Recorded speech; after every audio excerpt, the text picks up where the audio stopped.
Eu saúdo a igreja com a paz do Senhor. Vamos cumprir a palavra que nós havíamos falado ontem, né? Falar acerca da justiça de Deus, o que significa a justiça de Deus, né? Há muitas pessoas que usam essa expressão, a justiça de Deus, por que a justiça de Deus?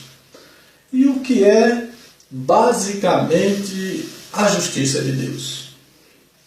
Eu saúdo a todos com a paz do Senhor, né? E vamos descobrir o que é a justiça de Deus. Como todos sabem, existe a justiça dos homens, né?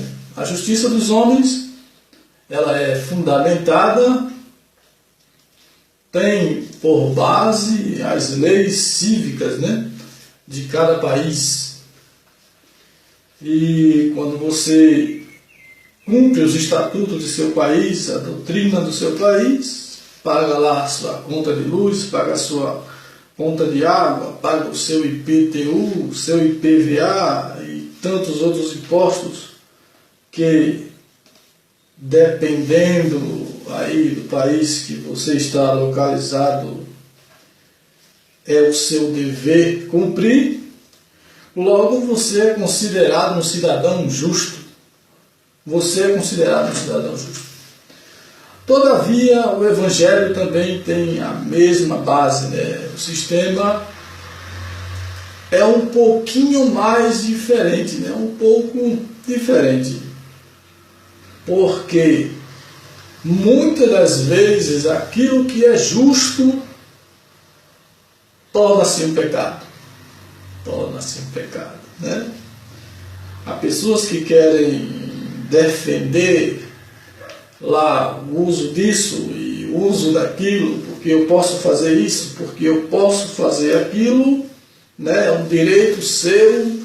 E não existe base bíblica que me diga que isso é pecado, e está entendendo? E como não existe uma base bíblica clara para me dizer que isso é errado, que isso é certo, então, sendo assim, estando no meio termo, eu tenho meu direito, eu gosto disso e eu vou fazer assim. Essa aí é a minha decisão. Todavia, o apóstolo Paulo, ele nos dá aqui algumas referência, né, acerca do que significa a justiça de Deus. A justiça de Deus, né? Vamos falar acerca disso. Aqui no capítulo 9, versículo 1, Paulo, ele defende o direito do seu apostolado, né? No capítulo 9 ele começa escrevendo e fazendo a sua defesa aqui do seu apostolado, dizendo que assim como os outros apóstolos, né, assim como os outros que estavam cooperando na obra de Deus, ele também tinha o direito, né? Se você ler aqui todo o capítulo, vai descobrir que ele também tinha o direito, né? Tinha o direito de ser sustentado pelos irmãos, ele tinha o direito de ser vestido pelos irmãos, ele tinha esse direito, era um direito dele, tanto a lei natural, né, que a lei natural é o quê? A lei natural é a nossa necessidade. Toda pessoa tem necessidade de beber, toda pessoa tem necessidade de comer, toda pessoa tem a necessidade de vestir, toda pessoa tem a necessidade de medicamento. Então isso é uma lei natural, ele tinha o direito disso. E aqui ele deixa bem claro, né? Eu não quero ler para não perder nos tempos, se você quiser ler em casa. E aí ele fala também da lei sacerdotal, da lei eclesiástica, que dava o direito ao sacerdote, né, que faziam ali todo aquele trabalho, sacrificava, apresentava os dons e intercedia.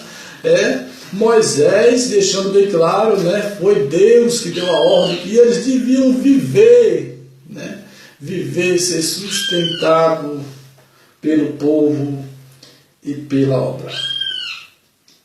Aí ele fala aqui, ou no 10, ou é seguramente por nós que ele nos diz, certo que é por nós que está escrito, pois o que leva e cumpre fazê-lo com esperança, quem pisa o trigo, façam na esperança de receber a parte que lhe é devida. Se nós vos semeamos as coisas espirituais, será muito recolhendo de vós bens materiais? Se outros praticam desse direito sobre vós, não temos nós em maior medida esse direito? Entretanto, não usamos desse direito, antes suportando tudo para não criarmos qualquer obstáculo ao Evangelho de Cristo. Veja só, eles abnegaram desse direito. Abnegaram desse direito. Por que eles abnegaram desse direito? Ele deixa bem claro aqui, para não criar um obstáculo. Está entendendo? Para que ninguém no futuro não fosse lhe acusar de alguma coisa e essa acusação trouxesse um obstáculo. Está entendendo? Era um direito dele.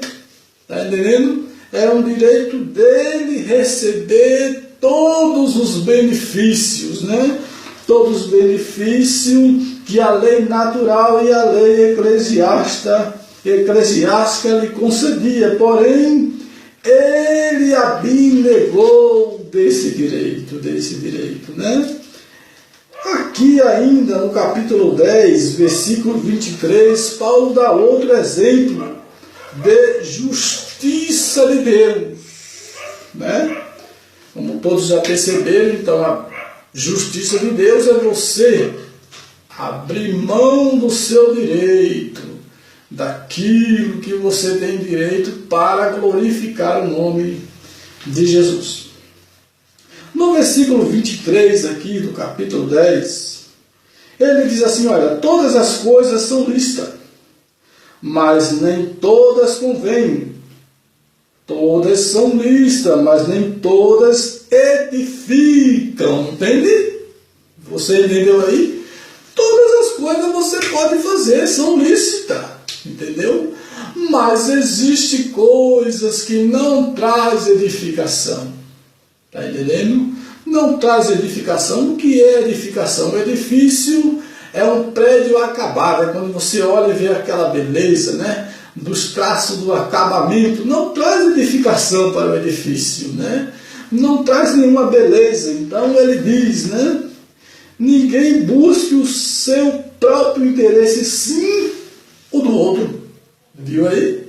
O que é a justiça de Deus? Você tem o direito, está entendendo? Convém, mas não é lícito. Se alguém se levantar e dizer, rapaz, isso aí está errado, isso aí você não deveria fazer isso. Aí, então, aquilo que era justo se torna injusto.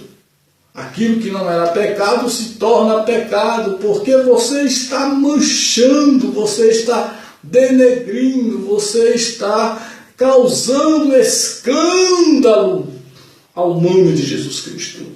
Entendeu? Para você entender melhor, nós vamos continuar aqui no versículo 28.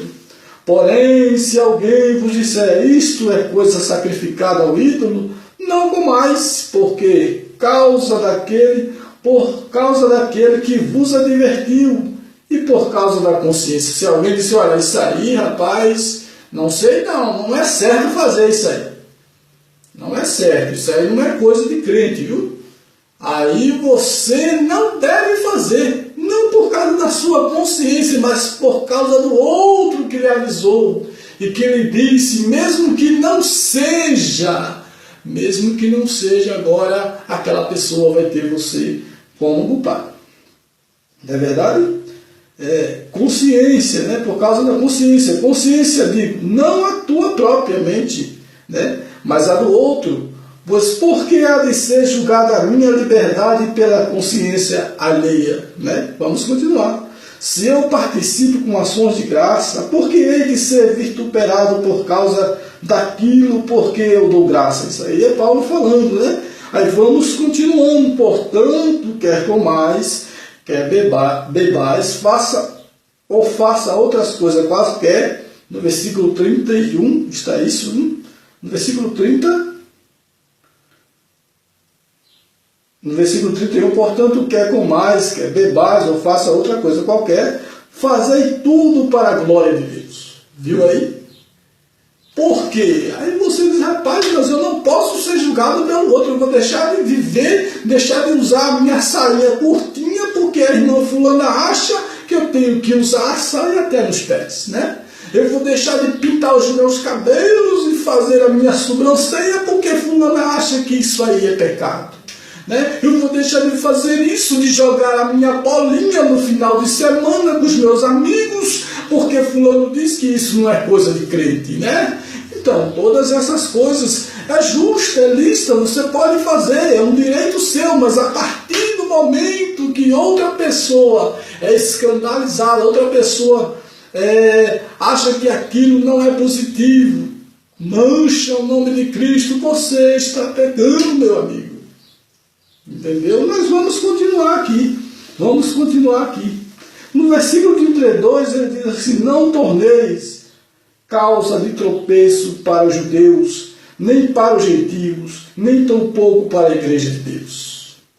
Entendeu? Se você sabe que existe alguma coisa em você que as pessoas lá fora, né, digam, olha, aquilo ali não é coisa de servo de Deus. Deixe, porque você está pecando, entendeu? Porque você está pecando, e por conta disso, hoje, dentro de nossas igrejas, o Espírito de Deus ele tem uma dificuldade tremenda, porque todo mundo quer viver a sua própria vida, não quer sacrificar a sua vida para glorificar o nome de Deus, começando pelos líderes, né? Que são artistas. Hoje eles não são pastores, eles são artistas, são estrelas, né?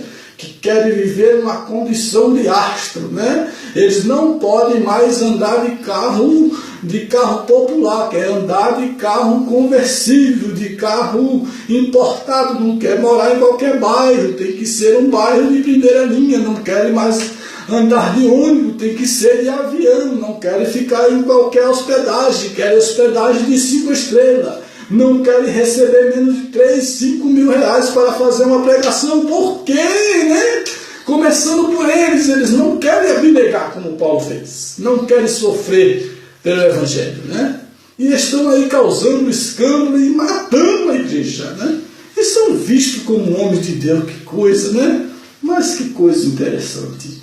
Assim como também eu procuro em tudo ser agradável a todos, não buscando meu próprio interesse, mas o de muitos para que sejam salvos. Sedes meus imitadores, como eu sou de Cristo. Aqui ele fecha aqui no versículo 33, que isso aqui, meu amigo, é o discipulado de Cristo. Paulo falando, olha, isso aqui é o discipulado de Cristo. Está entendendo? Eu tinha o direito de comer e beber, de vestir, né? Não tenho o direito de enriquecer, mas pelo menos de manter o corpo, né? Físico aí saudável para fazer o trabalho, para revelar a vontade de Deus, né?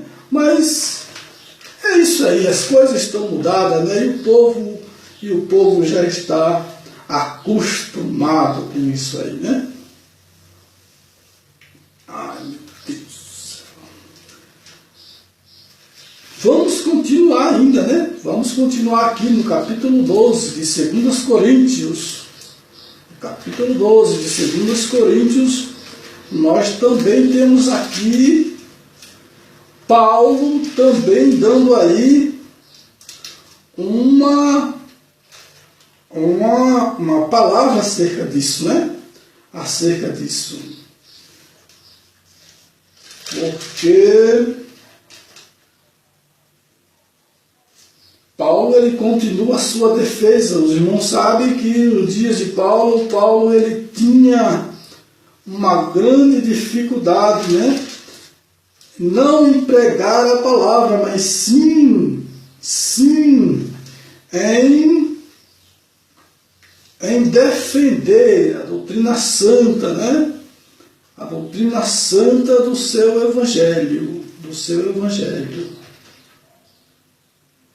Paulo ele continua aqui ainda, né, no capítulo 11, né, falando acerca do seu desprendimento. Ele fala: cometi eu, porventura, algum pecado pelo fato de viver humildemente para com vocês, né? Visto que gratuitamente vos anunciei o Evangelho de Deus, despojei outras igrejas, recebendo salário para vos poder servir, e estando entre vós ao passar privações, não me fiz pesado a ninguém, pois os irmãos, quando vieram da Macedônia, supriram o que me faltava, e em tudo me guardei de vos ser pesado. A verdade de Cristo está em mim, por isso não me será tirada esta glória na região de Acaia. Por que razão? É porque não vos amo, Deus o sabe, mas eu farei para cortar a ocasião aqueles que buscam com o intuito de serem considerados iguais a nós naquilo que se gloriam. Veja só o que ele diz. Ele fecha aqui, né? Ele diz: olha, é o seguinte, eu fiz alguma coisa de errada porque eu não quis receber de vocês o salário, né? Não, isso aí não pode ser usado como um ponto para mim desconsiderar do meu apostolado, né? Mas eu fiz isso aí para não dar ocasião a outros, né? Parece que Paulo estava vendo os nossos dias, né? Parece que Paulo estava vendo os nossos dias. Ele abriu mão, ele abnegou, entendendo, no seu direito, para que ninguém tivesse a ocasião de lhe apontar: olha, Paulo, ele está pregando o Evangelho porque ele ganha muito bem, né? Desse jeito, quem é que não prega o Evangelho? Né? O camarada tem o seu carro importado por conta dos irmãos. O camarada tem um bom salário para pregar o Evangelho. Mora numa casa boa. Desse jeito aí, meu amigo, todo mundo prega o Evangelho, né? Aí Paulo diz: olha, rapaz, eu estou fazendo isso aí para que ninguém me aponte. Por quê? Porque naqueles dias os pastores que vinham de Jerusalém e que tinham aceitado o Evangelho, eles queriam fazer uma fusão entre a lei de Moisés e o Evangelho de Cristo. Por que essa fusão, irmão Josimar? Porque essa fusão concedia a ele um direito ortogado por Deus aos sacerdotes, que era o direito de cobrar os dízimos e as ofertas, né?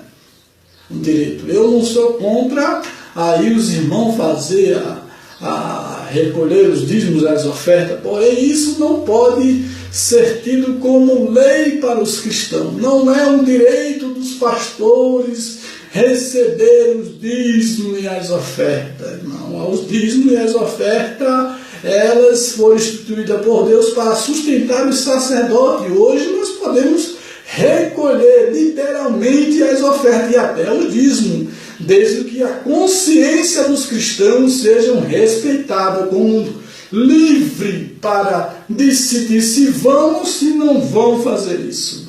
Entendeu? Eu não sou contra, porque na verdade o dinheiro de Deus está nos nossos bolsos, né? Devemos recolher, como diz a palavra de Deus, e fazer um uso correto. O uso correto, qual é o uso correto? É usar esse dinheiro em prol das almas. O dinheiro das igrejas não foi para dar vida de luxo para pastores, não foi para comprar canal de televisão nem canal de rádio, não foi para fazer templos luxuosos, não foi para usar de forma, né, que não vai beneficiar o próximo, que não vai beneficiar o necessitado. Entendeu? E por isso nós estamos hoje, onde, na situação que nós estamos aqui. Por quê? Porque o sistema capitalista entrou na igreja. Não saia da sua igreja, meu irmão, porque assim como existem esses profanos, existe homens de Deus ainda que estão sofrendo nesse ambiente. Fique na sua igreja, né? Mas seja sábio, né? Dê o que é de Deus e Deus vai te abençoar. E é isso aí. Eu quero fundar aqui a nossa participação dizendo que justiça de Deus é isto, né? Justiça de Deus vai além da nossa justiça. Se você perceber que existe algo que você está fazendo, que está maculando, é o seu direito, né? É o seu direito. Mas esse direito seu está maculando, está manchando, está trazendo mal sobre o nome de Jesus Cristo. Olha, deixe isso aí de lado, né? Jesus disse, olha, é impossível que não venha os escândalos. É impossível. Mas ai daquele por quem vem os escândalos. Esse ai aí você encontra ele lá no Apocalipse. É o ai dos flagelos.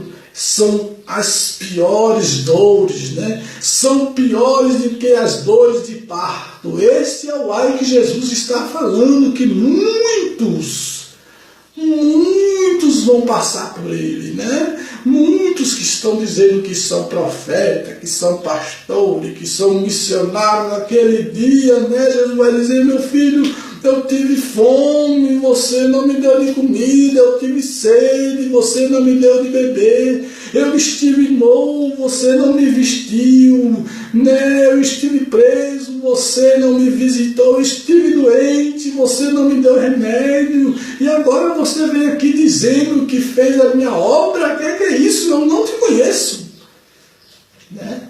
Eu não te conheço, eu não te conheço. Será uma grande decepção, né, para os pastores e as suas marionetes, né? Será uma grande decepção. E eu quero aqui findar com essa palavra. Pense nisso, justiça de Deus é além daquilo que você está pensando, é além de dizimar e ofertar, e de levantar os braços, e de bater palma e tanta coisa, é muito além, vai além disso aí, né? Busque a justiça de Deus. E eu agradeço e espero que Deus nos dê uma outra oportunidade.